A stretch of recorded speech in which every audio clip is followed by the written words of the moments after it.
আজকে আমার হাতে যে জিনিসটা দেখতে পাচ্ছ সেটা তোমরা দেখলেই বুঝতে পারছো কী এটা। সেটা হচ্ছে আপেল। আর এই আপেলটা দেখে আমার এত ভালো লাগছে, খেতে ইচ্ছা করছে না, কাটতেও ইচ্ছা করছে না, কিন্তু কিছু করার নেই, আমাকে তো খেতেই হবে আপেলটা। শুনেছি সবাই বলে, যেমন ফোনেই দেখেছি আমি, যে আপেল খেলে নাকি আপেলের মতো বেবি হয়। আচ্ছা, আদৌ কি এটা সত্যি? আমাকে অবশ্যই কমেন্টে জানিও কিন্তু তোমরা। তো আমার বেবির জন্য আমি আপেল খাচ্ছি, আর এই আপেলটার দাম শুনলে তোমরা অবাক হয়ে যাবে যে আপেলটা কত টাকা নিয়েছে। আচ্ছা, গেস করো তো কত টাকা নিয়েছে।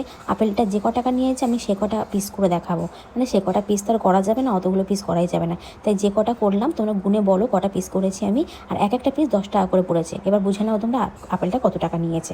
হিসাব করে দেখো তো ক পিস আছে। একটু ম্যাজিক দেখিয়ে ছুরির মধ্যে আপেলটাকে ঢুকিয়ে নিলাম। আমি আবার ম্যাজিক দেখাতেও শিখে গেছি। বাহ, এবার দেখো আপেলগুলো চলো খাওয়া যাক।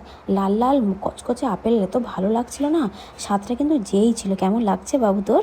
বেশ ভালো না খেতে? খুব সুন্দর না? আপেলটা তো খেয়ে বেশ মজা পেলাম। এবার বললি দামটা কত নিয়েছে আপেলটার?